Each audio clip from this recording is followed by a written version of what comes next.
Hello everybody, this is Bhivan Gandhi and I have brought yet another wonderful story with a great lesson embedded into it.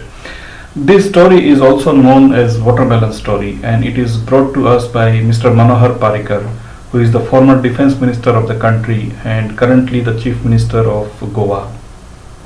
As some of you might know that Mr. Parrikar hails from a small village called Para in the state of Goa. And this story goes back to his childhood days.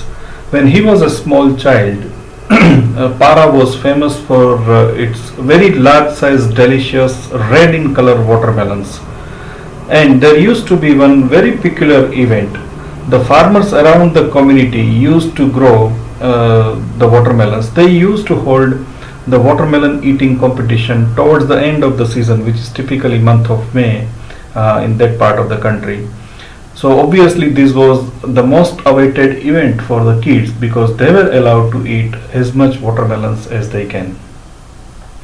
Years went by, Mr. Parrikar then went to pursue his engineering in IIT Mumbai, and after completion of his engineering, when he returned to his town and walking through the market, his eyes were obviously looking for those red delicious watermelons.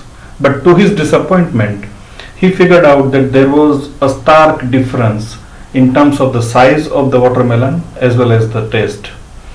As a matured man now, he was a bit puzzled and he wanted to figure out the difference as to what really caused this difference in quality.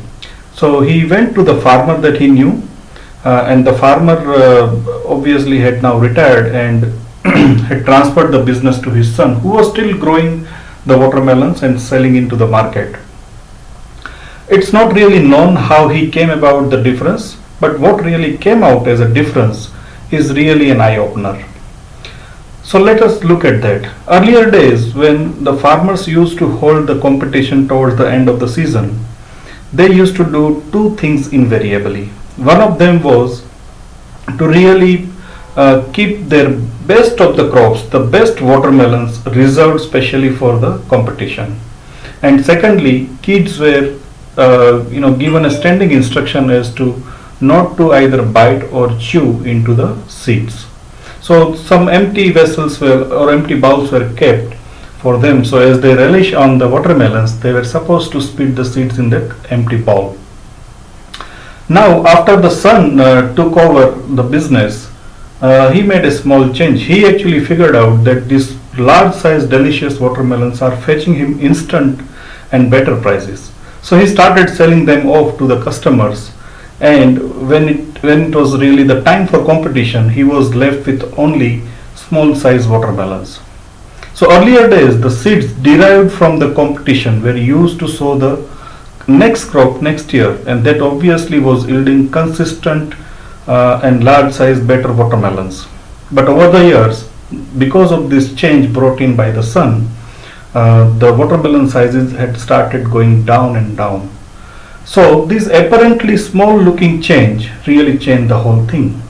So there is a lesson one, which sounds more like the story of that hen that laid the golden eggs, and the moral of that story was greed is curse.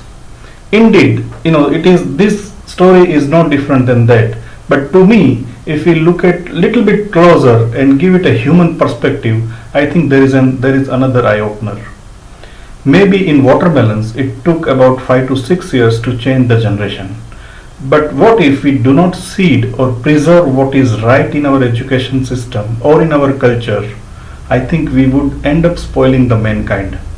A mankind that has taken over 65 million years to evolve into what we are today.